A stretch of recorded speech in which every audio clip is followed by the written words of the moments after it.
Hello, my people! Sejam muito bem-vindos ao novo episódio do nosso Geramorfose, onde você analisa, observa, reflete e transforma. E hoje nós temos aqui uma convidada muito especial, paulistana, engenheira civil de formação, já trabalhou na área comercial há mais ou menos 10 anos, só que ela encontrou na neurociência e na ciência comportamental a grande oportunidade para a sua relação pessoal e profissional. E ela vai contar um pouquinho para a gente como é que foi aí essa descoberta na neurociência.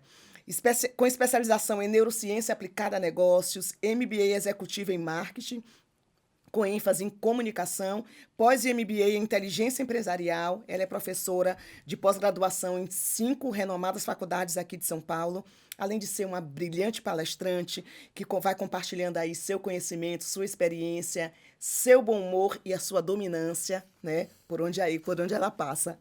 Ela é dona e CEO da empresa Neuromarketing e presta consultoria personalizada para várias empresas de segmentos diversos, aqui em São Paulo e no Brasil. Utilizando para isso as técnicas do neuromarketing, que vem ajudando, e com isso ela vem ajudando essas empresas a desenvolver estratégias mais eficazes e mais impactantes, usando, lógico, insights derivados do estudo do cérebro e do comportamento humano, onde ela é uma super especialista. Então, hoje vocês vão conhecer um pouquinho da trajetória profissional e pessoal dessa mulher que vem fazendo um trabalho incrível, que com certeza vem revolucionando aí essa área do neuromarketing e tem se especializado cada vez mais em liderar equipes multidisciplinares. Com vocês hoje, Cibele Marques. Obrigada, Geraldine. Obrigada pelo convite. É uma honra estar aqui. Como eu falei, né? Você me apresentou melhor que minha mãe, então muito obrigada. Aí a gente já pode encerrar aqui o podcast. Tchau, gente. Foi um prazer. Obrigada. Então, vamos lá. Cibele, para começar, eu queria saber um pouquinho da tua infância, adolescência. Nessa época, quais os interesses, as coisas que já te chamavam a atenção?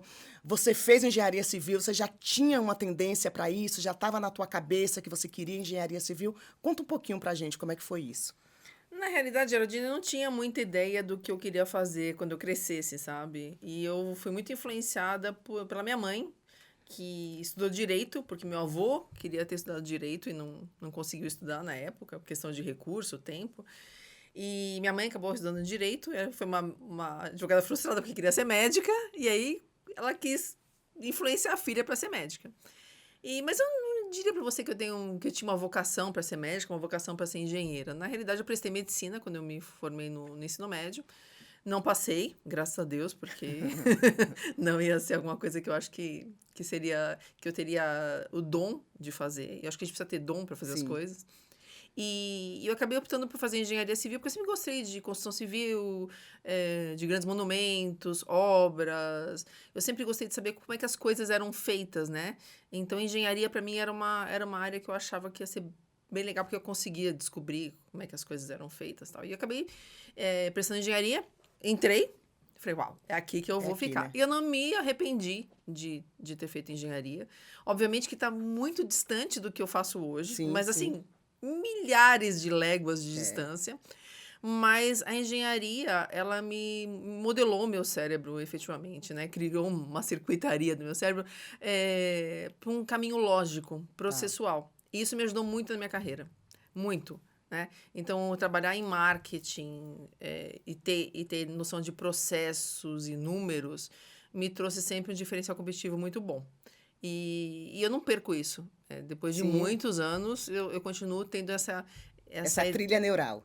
Processual, né? Então, assim, 1 mais 1 é igual a 2. Então, cadê o teorema que mostra que aquilo lá está certo? Cadê a fórmula matemática que mostra que o que você está me falando é verdade? Então, você acaba sempre sendo, até talvez por conta dessa coisa da engenharia, você sempre tem um pensamento mais analítico. Você sempre vai para o lado mais racional, de analisar dados, detalhes, de onde veio aquela informação, né, de onde veio aquilo, se você pode confiar ou não naquilo. É isso? É isso. Então, por exemplo, você está me contando uma história e você começa a me falar, porque eu ganhei X mil numa palestra que eu dei. Eu já gravo aquele número.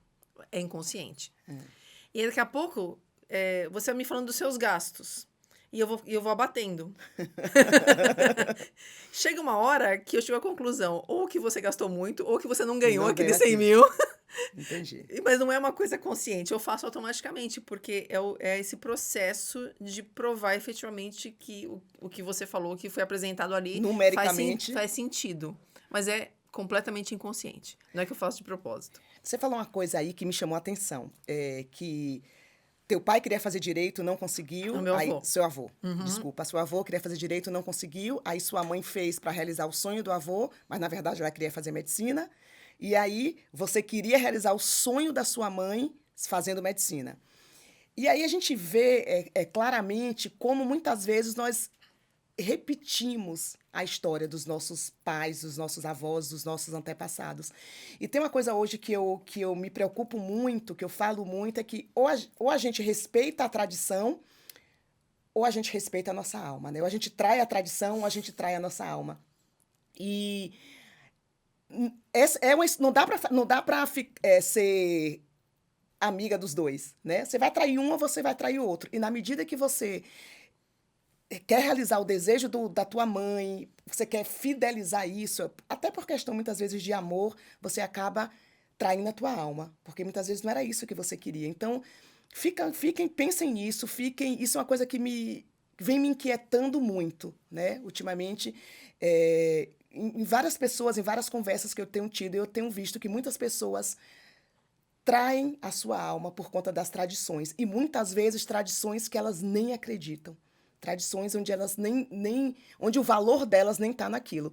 Mas me diz uma coisa, se não fosse, você caiu de paraquedas na engenharia civil, pensou em medicina. Se não fosse nem medicina nem engenharia civil, o que é que teria sido? Não faço a mínima ideia. Sinceramente, eu não... Por que você botou assim, engenharia civil, e falou assim, Unidunide, Salame Minguém, civil? Foi isso? Como foi que você chegou Não, na... eu caí na engenharia, porque eu gostava de descobrir como as Tá. coisas eram feitas. Eu sempre gostei de saber como é que as coisas eram feitas. E, então, assim, de desmontar coisas, querer saber como é que funciona e tal. E eu ingressei numa faculdade que é uma faculdade de engenharia, a FEI, Faculdade de Engenharia Industrial. Sim. E ali tinha todas as modalidades de engenharia. Então, você poderia escolher a que você tivesse maior aderência. Então, você fazia 2 anos de básico e depois você escolhia. Então, eu fiquei na dúvida entre mecânica ou a civil. E eu achei que a civil era um caminho que eu ia curtir mais. Até porque eu pensei depois em fazer arquitetura. Mas a minha vida mudou drasticamente depois que eu me formei. E aí a gente vai evoluindo o papo aí. Meu caminho mudou. Então, assim, eu acredito muito que as coisas, quando elas têm que acontecer, elas fluem, né? Com certeza. Então, você pode estar remando ali para um lado, mas quando você solta o remo, vai para o outro lado e aí acaba te colocando no caminho onde você deveria ter percorrido. Mas, de novo, eu não me arrependo de ter feito engenharia. Não me arrependo. Se fosse hoje, eu faria de novo. Apesar de que é um curso bem pesado, mas, assim, me trouxe uma modelagem mental exclusiva aí. Você hoje, você é uma líder, você treina líderes também e é uma dominante, né? Alta, né? É uma D alta, mas me fala assim, na tua adolescência, na tua infância, você já tinha essa coisa da liderança? Porque a gente sabe que muitas pessoas já nascem líderes, outras desenvolvem, né? Ou porque querem ou porque são obrigadas a desenvolver. Você já sentia esse ímpeto pela liderança ou foi uma coisa que você descobriu no caminho? Porque dominância você já tinha, mas e a liderança? Acho que sim. Acho que sim. Assim, na turma das amiguinhas, eu era sempre a que conduzia ali. Mas uma coisa que era bem pertinente da minha infância, eu era muito tímida. Eu não queria me relacionar muito com as pessoas, eu preferia ficar brincando sozinha. Era uma coisa assim. Eu me relacionava com... Lógico que eu tinha amigos, mas eram poucos amigos. Diferente de hoje, que eu tenho zilhões de amigos. É engraçado como muda, né? Sim, sim. Mudou muito, assim, as características pessoais. Então, por mais que eu tivesse um grupo pequeno, eu acabava liderando. Eu gostava de falar para onde que tinha que ir, o que a gente vai brincar, o que a gente vai fazer, para onde que a gente vai. Eu gostava. E elas obedeciam. Óbvio. Não tinha Tinham medo de morrer. Né? Opa! Tinham medo da retaliação. Ou você morde, ou obedece, ó. Né? Mas E aí, eu acabei ingressando na área profissional e aí eu comecei... Obviamente que você não começa a trabalhar como líder, né? Você começa em posições menores, né? Geralmente, mesmo que seu pai seja o CEO da empresa. E eu me inspirei muito num colega meu, que ele era um gestor, assim, sensacional. E eu falava assim, quando eu crescer, eu quero ser igual a ele. Eu entendo, assim, que o modelo de liderança dele é um modelo que envolve, que motiva. E eu Que sempre... inspira. Exatamente. E eu sempre achava assim que, poxa, quando ele dá uma bronca em alguém... Ele não era meu gestor, tá? Mas ele era... meio que trabalhava no par, assim. Tá. E quando ele dava uma bronca a alguém, ele não queria uma bronca. Ele fazia a pessoa se sentir péssima por aquilo que a pessoa tinha feito. E acabava virando uma coisa que a pessoa falava assim, não acredito que eu acabei desapontando ele como gestor, porque ele é uma inspiração para mim. Eu falava assim, puta, esse cara, ele sabe liderar. E hoje, vários anos depois, ainda eu encontro com ele de vez em quando, e as pessoas que eram lideradas dele amam ele até hoje. Porque ele era um líder inspirador. Isso é uma característica muito importante do líder, né? O líder, ele precisa inspirar, ele precisa motivar, além de conduzir. E a gente vê hoje, até porque hoje a liderança ela é feita para pessoas. E esse líder, ele precisa entender de pessoas, porque senão a liderança dele não vai ter sucesso, vai estar fadado ao fracasso. Porque a gente vê muito ainda aquele líder que ainda está na época do comando e controle, né? Que ainda faço o que eu mando, faço... Ai, me lembra aí do ditado, faça... Faço o que eu mando, mas não faço o que eu faço. Não era isso que eu Não queria é? falar, mando e obedece quem tem juízo. Alguma coisa assim, gente. Depois me lembrem aí desse ditado. E a gente vê, né, que esses líderes acabam não indo muito longe, porque hoje a liderança realmente é para as pessoas, porque são essas pessoas, né, que conduzem o negócio, que fazem aí essa empresa. E aí você falou que entrou começou a tua vida profissional e que algumas coisas mudaram. Então, qual foi o primeiro momento em que você se viu experimentando uma vivência profissional? Como foi esse ingresso aí? Qual é a melhor memória disso que você tem? Que Na você realidade, traz? eu me formei como engenheira e eu trabalhava como estagiária numa empresa de pequeno porte, era uma construtora, trabalhava com licitações e mudou o governo. Então, licitações, você sabe que existe aquele pacote de fornecedores que são da confiança, naquele núcleo e tal. E como mudou o governo, então... Ferrou. Exatamente. Ficamos meio que à sorte. E aí, o dono da empresa, que já era uma pessoa muito bem sucedida, tal, tinha uma construtora de um certo porte, ele resolveu mudar de São Paulo e viver a vida na praia. Tirar um sabático, né? Vidático, né? Porque nunca mais voltou. E ele foi embora. Ele foi morar em Ilhabela e fechou. Tá lá, né? Acredito que sim, né? E ele foi curtir a vida, né? Tava certo, já tinha um patrimônio razoável, tinha uma certa idade, foi viver a vida lá. E aí eu me vi meio... O que eu faço agora? Aí apareceu a oportunidade de eu fazer um teste, na época na P&G, eu não sabia nem que era P&G, Procter & Gamble a gente chamava, né? Uma amiga me indicou, eu fui fazer um teste lá, um processo seletivo, eles estão contratando pessoas recém-formadas, você não quer participar e tal. E era um teste bem cabeludo e tinha eu não sei como é que é hoje, obviamente, anos depois, mas a gente tinha que responder 60 questões de lógica em inglês em 60 minutos. E ela falou pra mim assim, Sibeli, ninguém passa no teste. Ninguém passa, mas... Vai lá, né? Aí ela falou, ela também era engenheira, ela falou assim, pra gente que acabou de sair da faculdade de engenharia, aquilo lá é prova de estagiário pra gente. A gente faz com o pé nas costas. Realmente, eu fui lá e fiz. Eu falava inglês fluente, pra mim não foi problema. Tava super treinada a resolver problemas complexos na faculdade, física, química, o que era raciocínio lógico pra mim? Passei. Aí, fiz os testes de habilidade e tal, e aí falaram, bom, você passou, você tá aprovada. Eu falei, tá, e agora? Que raio que é isso? Eu fui trabalhar em trade marketing, que eu não sabia o que era. Nem eu sei o que é. Na P&G. Então eu falei, que é isso, né? Que empresa é essa? Eu não sabia que era uma das maiores empresas de bens de consumo do mundo, não sabia nada disso, eu caí de paraquedas. E aí que começou a minha saga em querer aprender um pouco mais da área comercial, eu comecei a me encantar. Tá. Porque a área comercial é muito dinâmica. Sim. Não existe um dia após o outro. E trade marketing é um departamento que fica entre marketing, né? A parte de encantamento, de produto, enfim, tem várias áreas, área de comunicação e tal. E a área de vendas é uma área que fica ali no meio.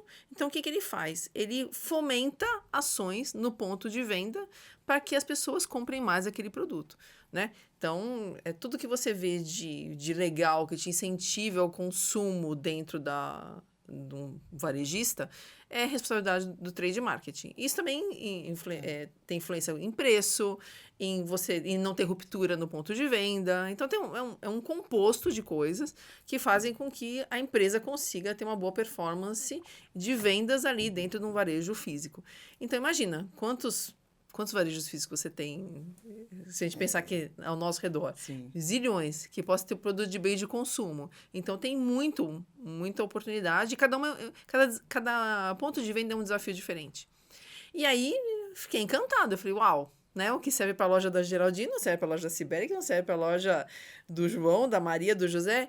E eu comecei a ficar encantada. E aí, começou a minha saga pela área comercial. E aí, eu nunca mais voltei para engenharia. Esqueci. Então, você quase não... Você teve Só uma com primeira estagiária. experiência como estagiária e mais nada na engenharia. Mais nada. Muito bom. Isso aí eu já não sabia. Então, agora a gente vai mudar um pouquinho de fase e vamos falar um pouquinho da tua trajetória aí profissional, né? A primeira escolha aí foi a engenharia, né? Que você já falou por quê. E qual foi o caminho que você percorreu? Né? Engenharia, aí você já me falou que entrou para o marketing, né, na P&G, e aí você caiu na neurociência. Como foi esse caminhar? Então, eu nunca mais saí da área comercial, né? Sim. Então, eu comecei na P&G, entrei de marketing, depois eu trabalhei em várias empresas de bens de consumo, de serviços, B2B, B2C, tudo que você pode imaginar, eu passei por várias empresas. Sempre na área de trade, depois eu também assumi a área de marketing, e depois assumi, numa das minhas últimas experiências corporativas, também a área de vendas. Fui diretora comercial que envolvia marketing e vendas e trade. Então, eu fui acumulando essas caixinhas aí no meu portfólio. Só que acontece, durante essa trajetória, pensa assim, eu com a cabeça de engenheira, 1 mais 1 é igual a 2, então tal coisa acontece porque o teorema mostra que aquela fórmula é verdadeira. E aí, eu começava, na minha experiência, era assim, vamos aprovar uma campanha, né? Então, vamos aprovar a campanha vermelha ou azul? Aí, tinha uma votação do tipo, eu acho que é azul, e vencia sempre, obviamente... A maioria. A maioria, desde que o CEO concordasse com a azul, né? Mas a maioria sem embasamento algum. Exatamente. E eu falava assim, mas baseado em quê que vocês estão escolhendo? Fontes da minha cabeça. Fontes da minha cabeça. Cadê o teorema? Tanto que a primeira MBA que eu fiz, que foi na SPM, foi de marketing, com ênfase em comunicação, como você colocou, eu queria entender a teoria por trás de tudo aquilo que eu já vinha praticando no mercado. E eu lembro que começaram a falar de Kotler, de outros pensadores, né, teóricos ali do marketing. E eu falava assim, mas cadê o embasamento técnico que mostra que esse cara... porque você tá desmerecendo um cara que é best-seller, é um cara que é o pai do marketing. Fala, mas se ele é prático, né? Ele tem experiência prática, obviamente, para escrever esses livros e tal, mas... Então, se eu escrever um livro também e ficar famosa, eu for totalmente antagônica ao que ele expôs, eu viro também uma verdade? Porque você tem várias frentes diferentes. Então, cadê o teorema que mostra que ele está certo? Não, isso aí não existe, Sibeli. Aí eu comecei a ter essa inquietação. Falei assim, gente, não é possível que a gente está falando de uma ciência de consumo, né? Porque marketing é de consumo. Então, assim, vamos supor, se eu coloco ali uma tag vermelha na gôndola ou um botão vermelho num site, cadê a comprovação científica de que eu vou vender mais ou menos? Baseado em quê? Baseado em quê? Você chega a essa... Eu vou por vermelho porque ele é mais bonito Ou porque o CEO da empresa não gosta de azul, por exemplo? Então, por que eu vou... Né? Tô dando exemplos Sim, sim. bem babinha Bem aqui. rasos. E aí, em algum momento, anos depois, eu tive a oportunidade de fazer um curso de neuromarketing. Né? Foi até indicação de um colega meu de trabalho. Ele falou assim, Sibeli, vai fazer, porque eu acho que Vai agregar alguma vai coisa? agregar, você vai gostar. É a sua cara. Ele falou pra mim, é a sua cara, vai fazer. E aí fui fazer uma imersão de, acho que foi 3 dias de neuromarketing. E eu falei, gente, é isso aqui que eu quero pra minha vida. Isso faz 10 anos. Falei, é isso que eu quero pra Se minha vida. encantou. Eu falei, porque eu consigo, com a neurociência, trazer indicadores pro marketing. Eu consigo falar porque tem que ser o botão vermelho e não azul, ou azul e não vermelho, porque cada contexto é um contexto. Eu consigo trazer essas métricas através do quê? De ferramentas de neuromarketing. E aí eu comecei a estudar, até o momento que eu fiz uma pós-graduação em neurociência aplicada a negócios. Porque eu já trabalhava na área já há alguns anos, mas eu queria ter o fundamento mais biológico da coisa, entender como é que funcionava por dentro do cérebro, todos os fomentadores do comportamento. E, enfim, acho que eu nunca mais vou sair dessa área, porque é encantadora. Então, eu estudo ciência comportamental, aí tudo que você pode imaginar de ciência, mas aí é ciência que mostre por que a Que aí pessoa tem um teorema, né?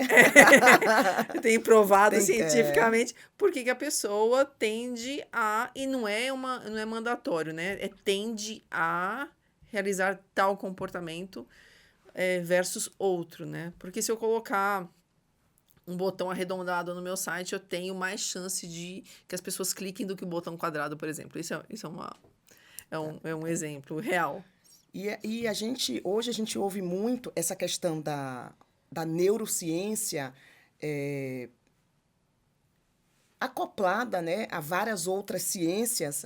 Então, a gente tem a neuromarketing, neurovendas, neuroeconomia, neurocomportamento. E claro que a neurociência está muito ligada também à questão comportamental. Mas a gente vê muitas pessoas falando do neuro isso, neuro aquilo outro, mas ninguém sabe mais ou menos nada do que você está falando. É um nome, às vezes é só um nome bonito, né?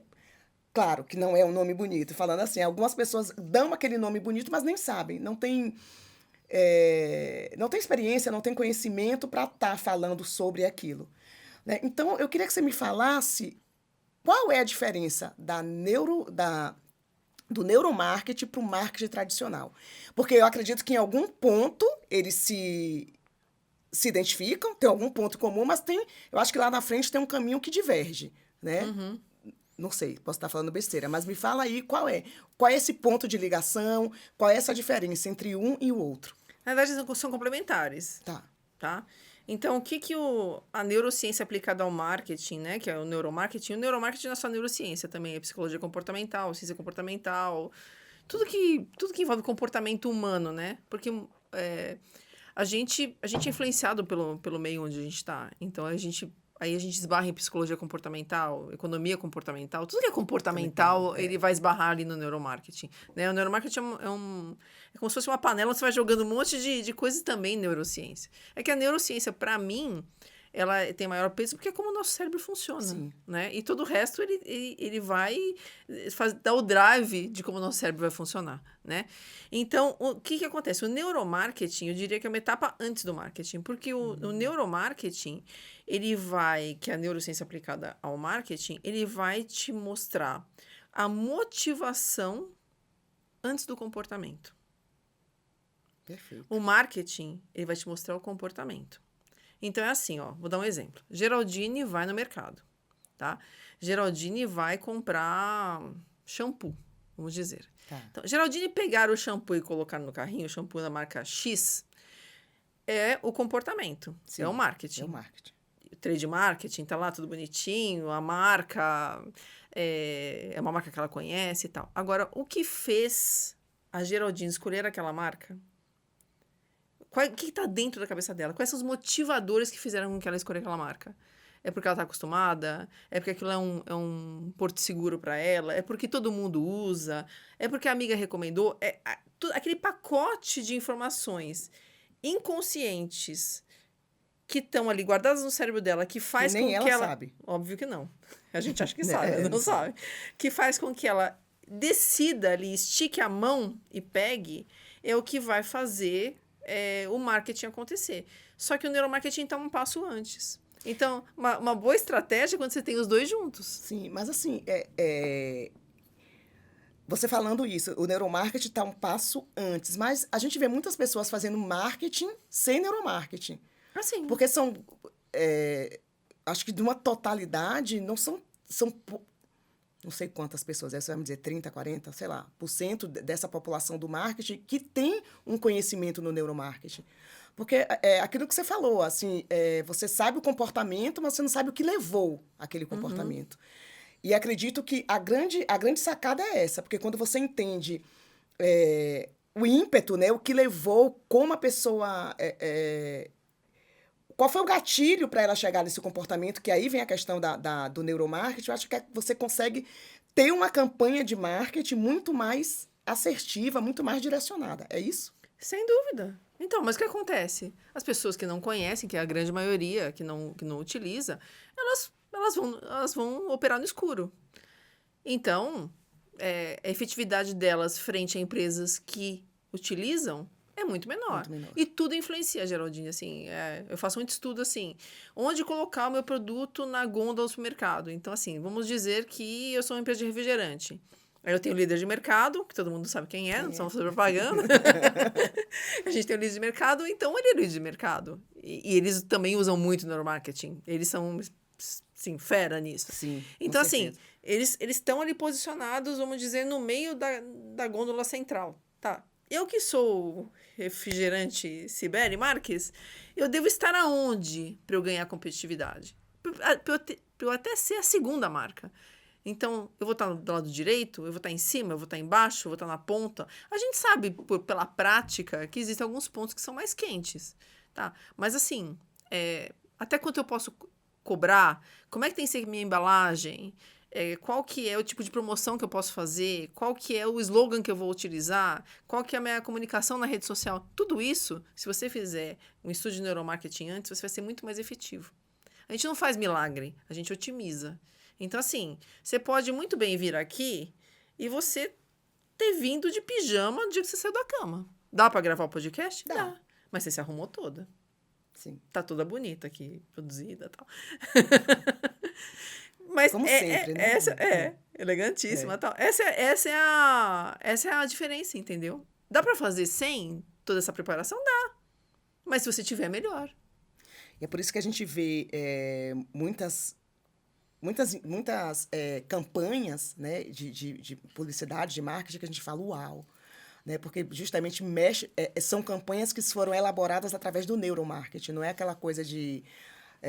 porque às vezes a pessoa sabe assim, eu sou bom em vendas, né? Então, porque muita gente associa o marketing com propaganda, né? Então, eu sou bom em vendas, então eu sei fazer uma propaganda aqui dessa caneca e eu vou vender bem. Mas não entende o que vem antes disso, né? O que está por trás disso. As mensagens subliminares que levam você a comprar aquilo, né? Tem impulso por aquele produto ou por outro produto.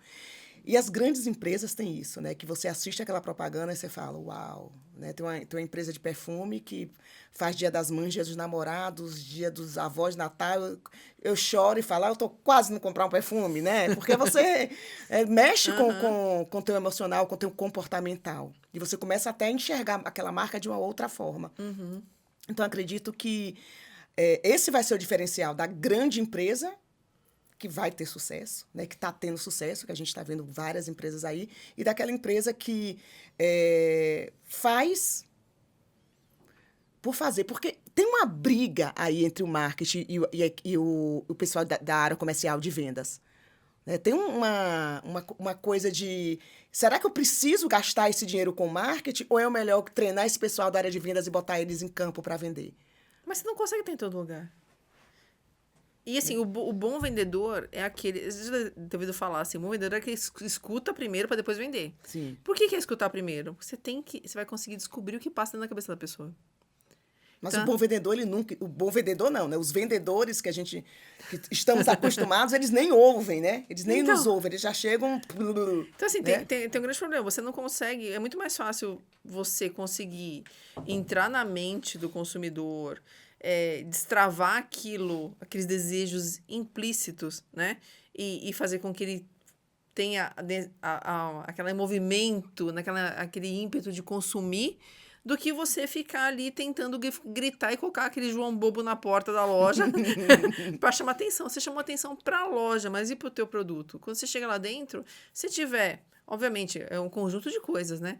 Se você não for uma marca lembrada, é um pacotinho, né?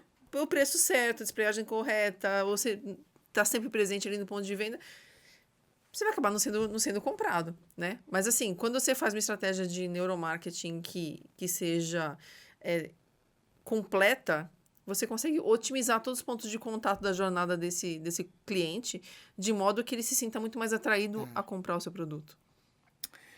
Me ocorreu uma coisa aqui. Teve, nessa tua vida aí no marketing, teve algum momento que foi o mais desafiador, alguma coisa, sei lá, alguma campanha, algum projeto para algum cliente que foi talvez o grande projeto da tua vida, ou que foi o projeto mais desafiador da tua vida? Tem alguma passagem dessa que você possa aí compartilhar com a gente?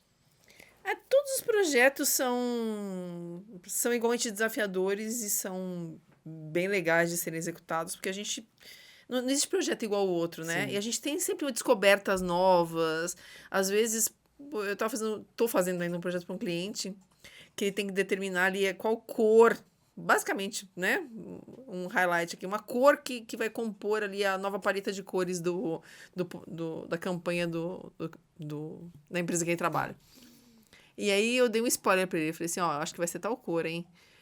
Aí, porque eu já comecei a olhar quais são os resultados. Ele falou, não, essa não.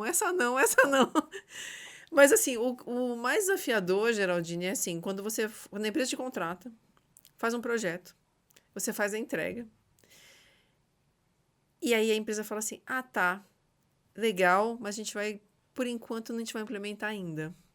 Por quê? Porque o que acontece, né? Quando a gente faz a pesquisa tradicional e as grandes empresas, quase todas as empresas fazem pesquisa tradicional, eu não estou falando que seja ruim, tá? Tá. Só é diferente. A pesquisa tradicional, se você quiser burlar, você burla. Sim, óbvio. Dependendo de como você faz a pergunta, você obtém a resposta que você quer, né? Tipo, Geraldine, eu tô linda, não tô? Tá, Cibele. Claro que tá, né? Posso estar com um milho no dente.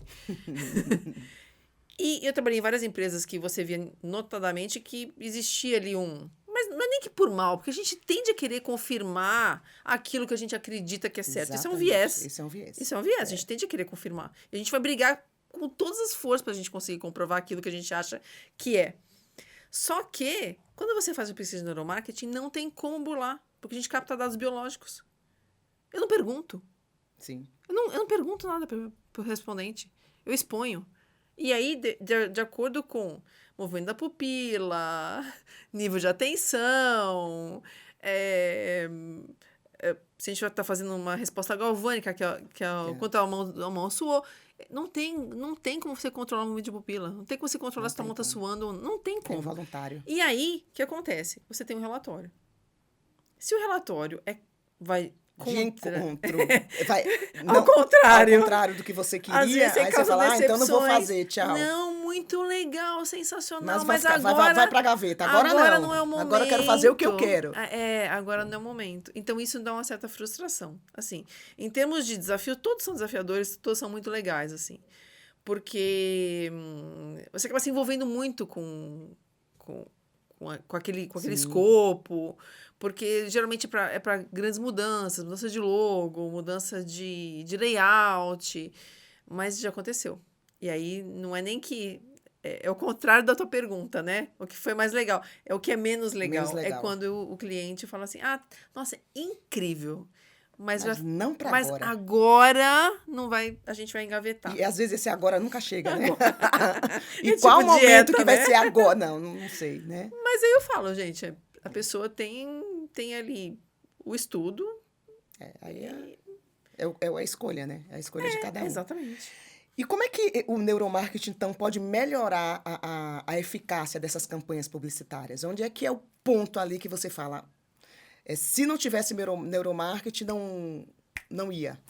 Né? O Na que é que verdade, difere isso, assim? tem alguns pontos que fazem com que uma campanha, qualquer coisa, né? Qualquer estímulo seja mais favorável do que o outro. Um estímulo que chame mais atenção, Tá? que seja fácil de ser compreendido, tá? Que ele dê associação com outras coisas, pipoca com guaraná, por exemplo, e que te traga emoção. Isso é engraçado, né? Porque eu só consigo comer pipoca tomando guaraná. A coca não vai, tem que ser guaraná, né? E eu nem gosto de guaraná.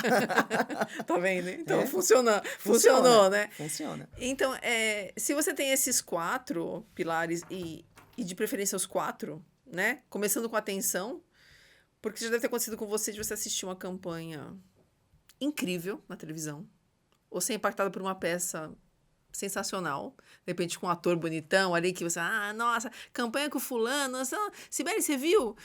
Não sei, não, ele tá falando ali de um perfume, puta, que perfume que é? Você tem toda Sim. aquela outra carga, mas você não teve atenção. Sim. E a atenção sustentada, ela é bem difícil de você Sim. conseguir captar.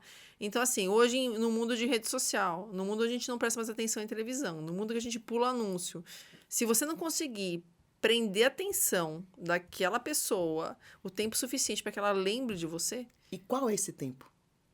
Tem um tempo, segundos, para que o pessoal prender, ter essa atenção sustentada na campanha, no anúncio? Se for uma... Tem um teorema para isso?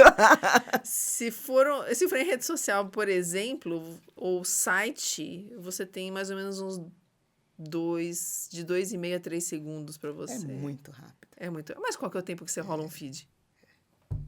Se você não conseguiu prender atenção na pessoa até 2,5, 3, já foi. Já foi. E então, você tem que conseguir chamar atenção de uma maneira que a pessoa fale, uau, vou parar. Se você conseguiu essa primeira atenção, depois você tem que sustentar. Sim. Então, você tem uma mensagem ali, vamos supor, de 30 segundos que você queira passar, porque menos que isso é, né? Sim. Só se for compre batom, né? Você tem que chamar atenção para que a pessoa pare. E depois você tem que segurar a atenção para que ela continue. Porque senão você chama atenção para ela parar e depois ela foi. É engraçado você falar do compre batom, porque eu não gosto de chocolate, eu não sou do doce. Chocolate talvez seja o doce que eu menos goste. E outro dia eu tava no mercado e vi um batom e veio na minha cabeça, compre batom, compre batom. Aí eu peguei o batom, abri, depois comi. Na hora que eu botei na boca, eu falei, gente, pra que eu comprei isso? Nem gosto, né? E não é bom pro meu paladar, né? Mas fica, né? Vem aquela vozinha, compre batom, compre batom. Como era o resto da propaganda, você lembra? O seu filho merece batom. Agora, tá vendo? Então fica, né? Tem coisa que fica. E tem uma coisa que você falou lá na frente, logo quando a gente começou a conversar, sobre a questão do encantamento, né? E falar de encantamento hoje, na nossa cabeça vem o quê? Disney, né? Que é talvez uma das empresas que mais se preocupe com o encantamento do cliente. E quando a gente fala do cliente, é o encantamento desse cliente interno e do cliente externo. Como é que o neuromarketing atua nessa questão do encantamento? Isso é um ponto sempre que está sempre a ser observado? Sim, a experiência do cliente interno e externo em todos os pontos da jornada causa emoções de valência positiva, né? Então, o encantamento, tanto positivo, vai te trazer, vai te despertar experiências positivas, emoções de valência positiva, que vai fazer com que você recorde, lembra da atenção, emoção, cognição e associação. Se você consegue ter ali, despertar emoções de valência positiva e fortes emoções, com a experiência super positiva que você tem ali de estar abraçado, de você viver aquele... como se fosse um sonho, né? Então, você vai ficar cravada ali na tua memória e você vai querer voltar, vai falar para todo mundo, vai postar, tal, e assim como o colaborador também. Agora, se for negativa, é igual. E é esse que é o problema. Então, muitas vezes a gente não pensa assim que, poxa, a experiência que eu estou trazendo do meu colaborador é uma experiência negativa, mas eu espero que ele passe para fora uma experiência positiva para o meu cliente. Não vai passar. Não vai passar. E é isso que a Disney tem de diferente, porque ela trata internamente os colaboradores de uma maneira que todo mundo é super bem tratado, enaltecido, tem emoções positivas, e ela, através disso, esses colaboradores conseguem Passar a emoção positiva também para os... Muito bom. E como é que a neurociência pode ajudar a criar marcas mais memoráveis? Não isso. sabe dar. Compre batom. Então, assim, de novo, aqueles 4. Mas a repetição também é uma maneira, maneira que a gente aprende, né? A gente aprende através da repetição. Então, uma das formas que você vai... É repetição com emoção, com atenção, com baixa demanda cognitiva e associação. Tudo vai facilitar com que você memorize. Gruda, né? Que você tenha... exatamente. Então, a musiquinha do Mac. Do Big Mac. 2 hambúrgueres, alface, queijo. Às vezes você nem gosta de McDonald's, mas você lembra da música. O compre batom. E quantas outras a gente não lembra? Então, a repetição é muito importante. Não adianta você fazer uma campanha, mostrar uma vez e achar que você vai vender horrores. Que as pessoas vão lembrar de você. Que você vai ser a marca preterida ali no supermercado.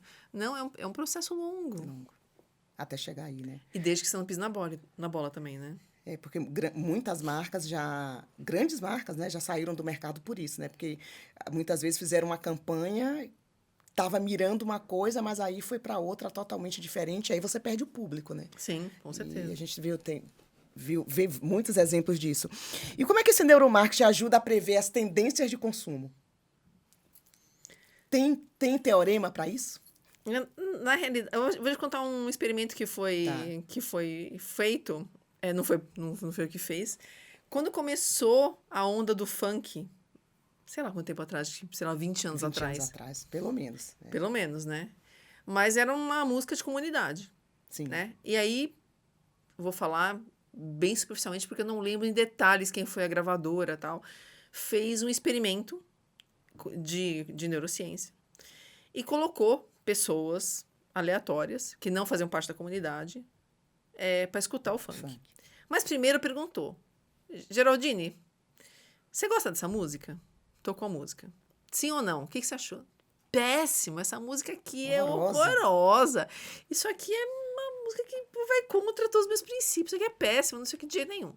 Na hora que colocou o equipamento, o EEG, mostrou o quê? Que a pessoa estava gostando. Que implicitamente ela estava gostando.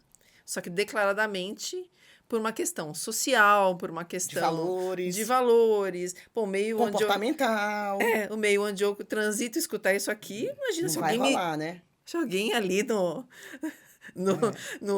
Shopping JK escuta, sabe que eu escuto funk de jeito nenhum. E o que aconteceu? Eles conseguiram comprovar que sim, era um ritmo que poderia ter sucesso porque as pessoas inconscientemente elas gostavam. Então, de uma maneira ou de outra, com o passar do tempo, elas iam acabar se rendendo, porque o que estava no fundo da cabeça delas, elas não sabiam. Só que uma hora ia transbordar. E foi o que aconteceu. Hoje você vai em qualquer... Previu uma tendência musical que hoje né? O funk hoje está em tudo que é lugar. Exatamente. E a gente gosta, né? Isso não é que assim... Lógico que você tem que ter o teste, né? Como eu falei, você tem que ter o estímulo para você testar. Então, se você acha que alguma coisa pode ser tendência, você testa e você vai saber o que inconscientemente as pessoas acham diferente do que elas declaram. Porque existe ali o Oceano Atlântico no meio do caminho. Tá.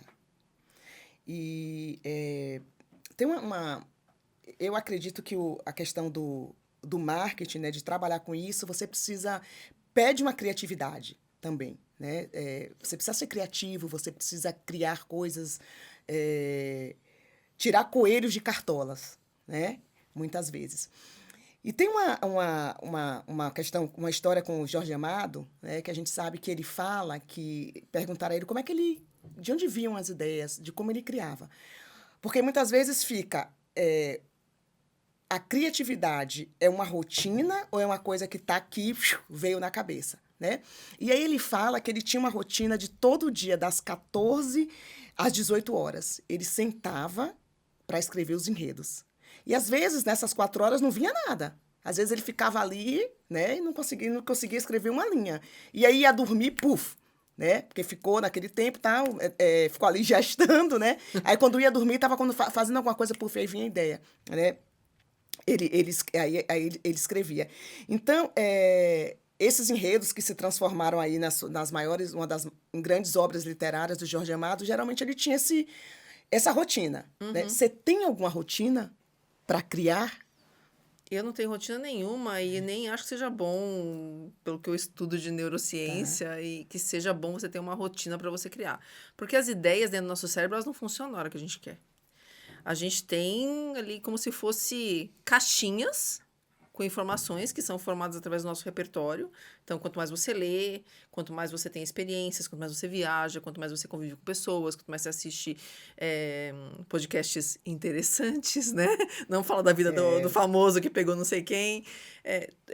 Todas isso aí são caixinhas que vão ficando guardadas. Quanto mais caixinhas você tem, na hora que você precisa de alguma coisa, você sabe que está ali, só que você precisa achar. Então, na hora que vem uma necessidade, poxa, eu preciso criar agora uma campanha referente a, sei lá, pessoas que moram no sul do país e estão ali, passaram por uma enchente. Se eu tenho repertório de enchente, se eu tenho repertório de pessoas que moram no sul, eu vou abrir aquelas caixinhas. E você tem lastro. E e aí o meu cérebro vai abrir as caixinhas e ele vai unir as informações, né? Ele pode unir, ele pode pegar fragmentos de informações dessas caixinhas e ele te dá esse output. Só que não funciona na hora que a gente quer.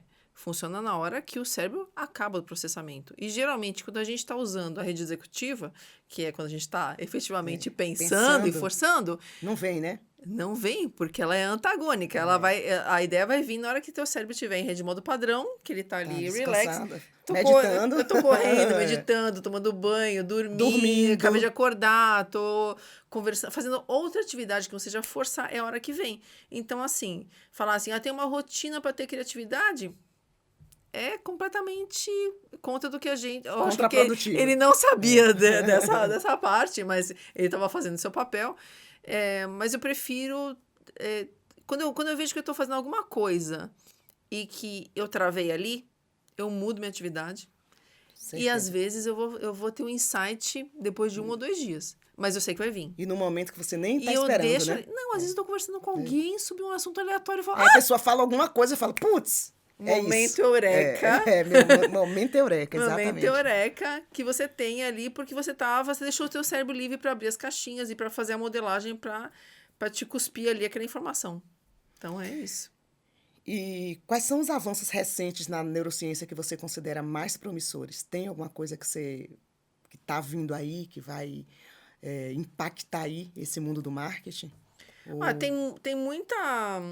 Assim, primeiro que eu acho que pós-pandemia a gente teve uma revolução em termos de neurociência aplicada a marketing, porque até então se fazia experimentos só em laboratório. Sim. Isso custava muito caro, muito tempo, e hoje, assim, a gente trabalha com equipamentos online, né? Eu, inclusive, represento uma empresa aqui no Brasil, de um software online, então você consegue fazer reconhecimento facial, né, mapear toda pontos da face da pessoa, fazer o facial coding, fazer teste implícito, você consegue medir nível de atenção, consegue medir movimento da pupila, tudo isso num software. Então eu te mando um link, você entra lá, tem o estímulo, você vai olhar, fica olhando, assistindo alguma coisa e simplesmente eu vou ter aquele output e eu vou saber exatamente o que aconteceu e a gente consegue, através desses dados, recomendar otimizações daquelas peças, daqueles estímulos para o cliente. E a gente também tem, agora que todo mundo fala nisso, inteligência artificial. Sim. Só que a inteligência artificial serve para algumas coisas, mas não serve para outras. Então, para inteligência artificial, todo o cérebro é igual. Sim. Todo o repertório é igual. Então, o que ele vai fazer? Então, vamos supor que a gente esteja avaliando essa caneca. O que ele vai entender?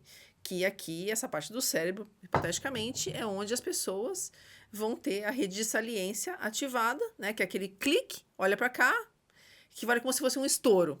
Ativando a rede de saliência, foca a atenção ali. E ele acha que todo mundo vai olhar para lá.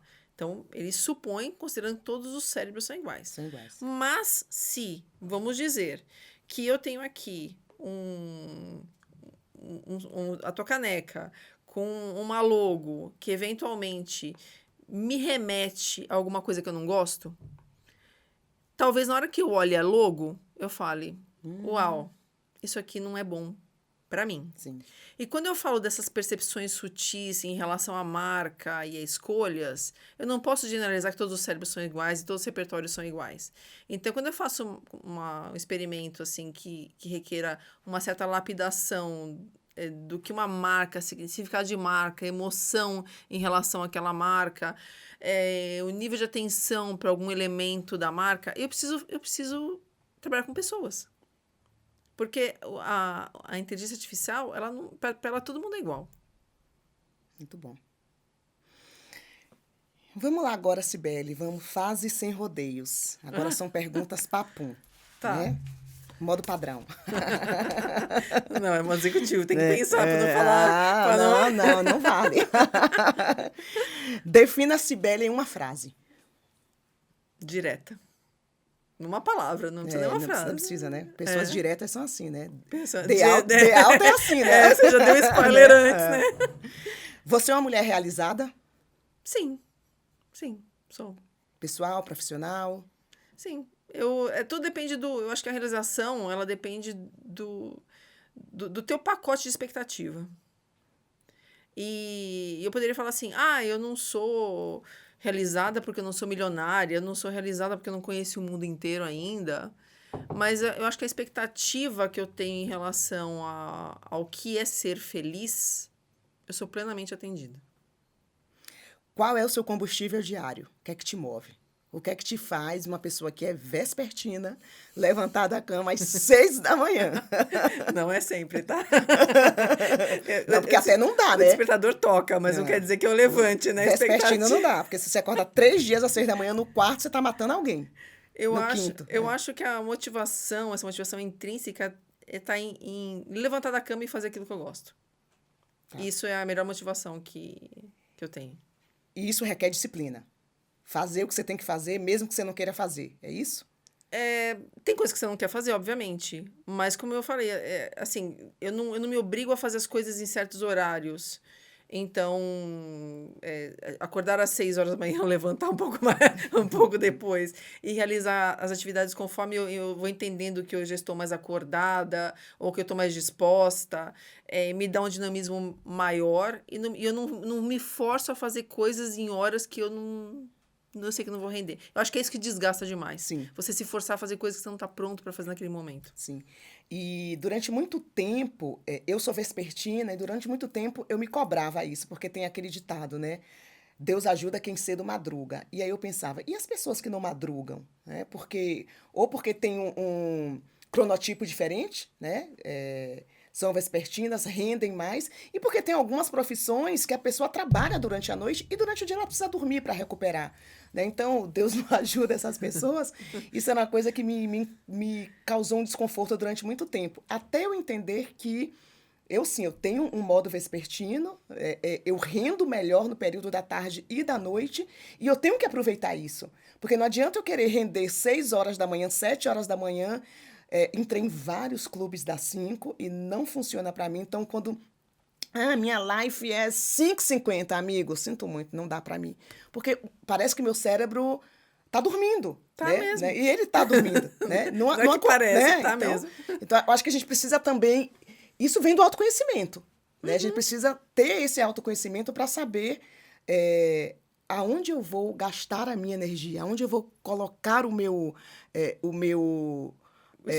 esforço. Porque senão eu vou estar me esforçando às 5 da manhã e não vou ter o resultado que eu teria se eu for sentar para fazer a mesma coisa às 3, às 4, às 1 da manhã. Qual que é o problema? Eu acho que o grande problema do mundo corporativo é que ele te força a cumprir um horário e te força, assim, você chegou ali às 8, você tem que já começar a produzir. Tem que render, né? E você tem que, né, Na melhor das hipóteses, embora 6 tenha rendido tudo. Só que, Tem gente que às 6 está começando, né? Que tá no seu melhor momento, mas aí vai para casa. e se aquele dia você não tá bem?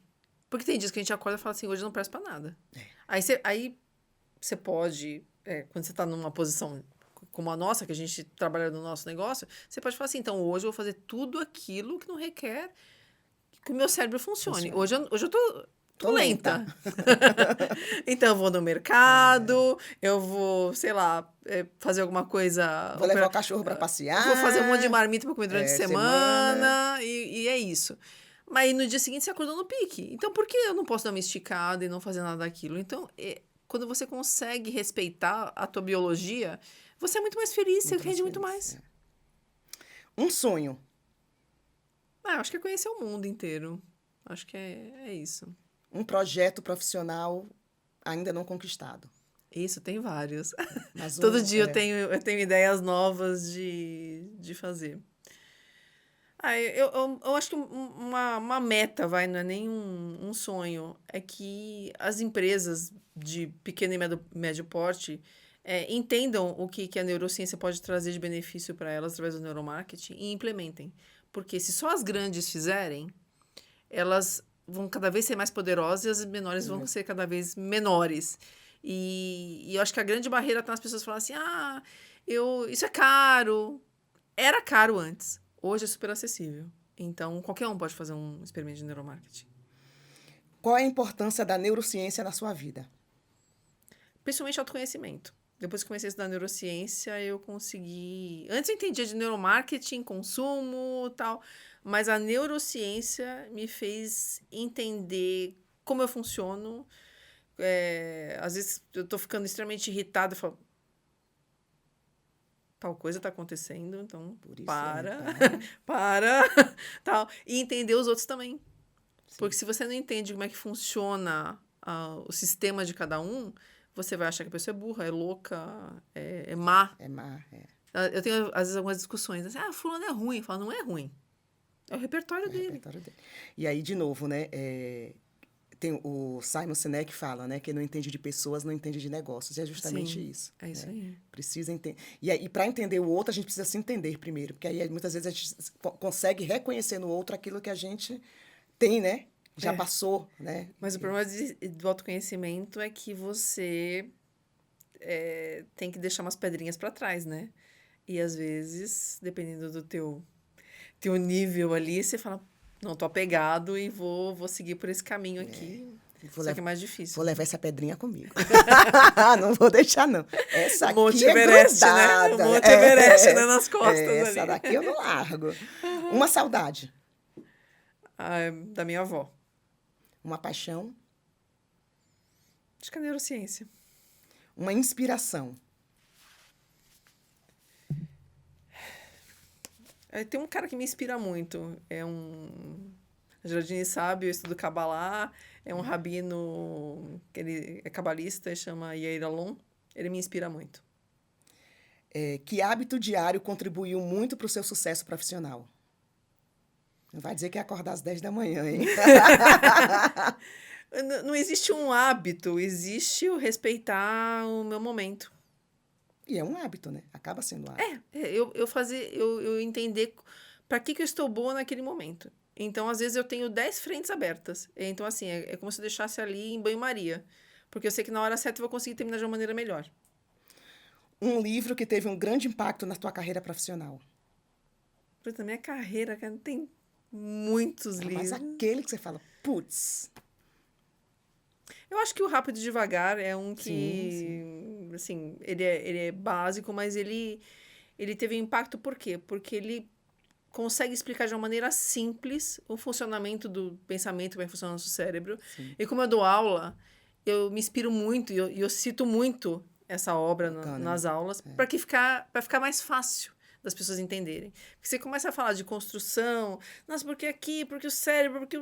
A pessoa fala, meu Deus do céu, lembra da demanda cognitiva tem que ser baixa?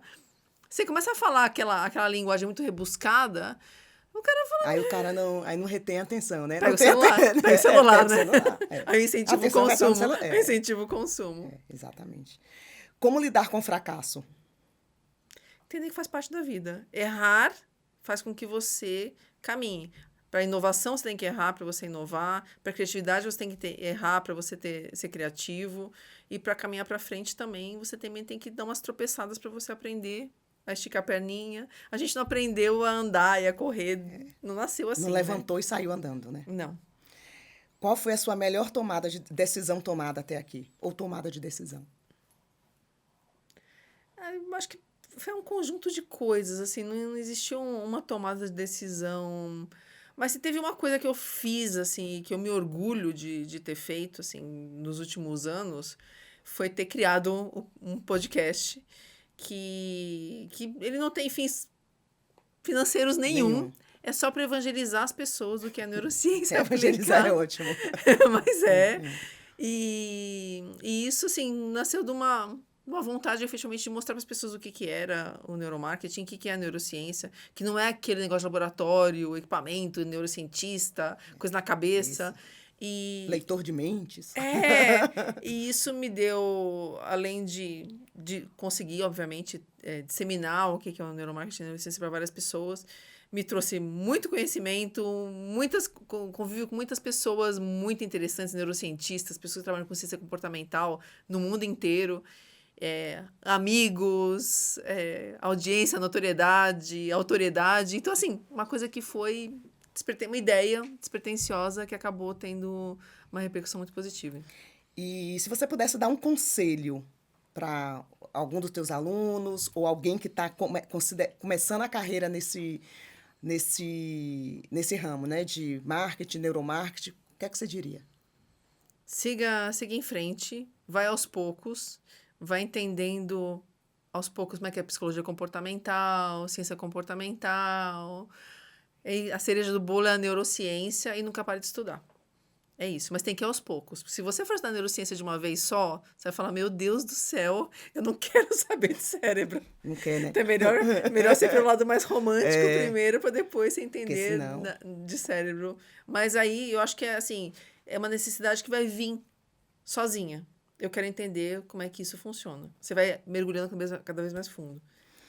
Sibeli, nós estamos finalizando. Aqui eu perguntei para ela o que era curiosidade. Eu falei, não, faz parte do cenário. Gente, essa Geraldine é muito chique.